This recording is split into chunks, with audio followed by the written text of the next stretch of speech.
tell us a little bit about how Accenture invests in its employees, and how much do you spend on investing and training your employees? We believe that people are the key to our future. We're really a talent-based business, and what we've been doing is investing over $1 billion a year in the learning platforms and in our people.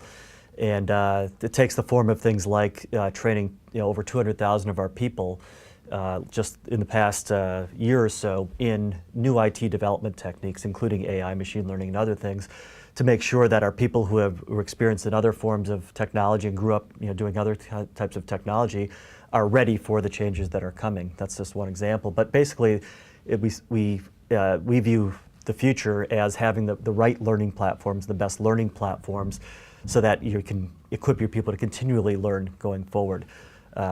Too many organizations, I think about the people as an expendable resource. So if my business changes, we lay off the people and we get a different group of people to do it. And I really don't think that's going to be an effective strategy or a viable strategy for the age we're moving into, because the business is going to change so fast and technology is going to be changed so fast. You're not going to find the people on the market. You better have the right platform to renew your own people and invest in your own people to make sure you've got the talent to drive your own success in the future. So that's why we're investing in our company, the $1 billion in our workforce, which is over 440,000 people right now, to make sure that they're all ready for the changes that are coming. Can you give us an example of how Accenture is doing this? Yeah, a great example is in our operations business. We have a business process outsourcing business.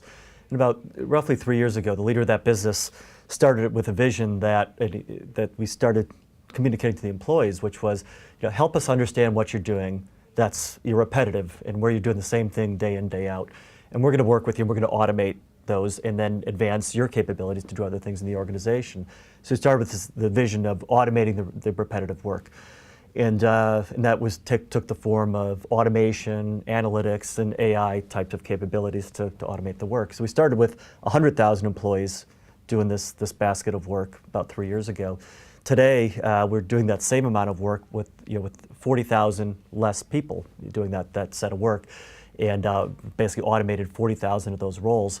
Those people are still all employed with Accenture, and they've moved on to help us develop other services using their capabilities. They might have previously been doing mortgage application input and processing, things like that. They're now doing mortgage advisory services because they took their domain and applied other skills and upskilled themselves to provide other services. And that business at Accenture has grown its top line in revenue. We have more than, significantly more employees than we had when we started that journey, and all the people whose roles were automated, are really still employed in even a more effective way, in even a more rewarding way, with new jobs in the organization. And we think that's the kind of mentality that organizations can take when you look at not just the automation, the cost cutting, but how do you balance that with creating the growth and opportunity in your business.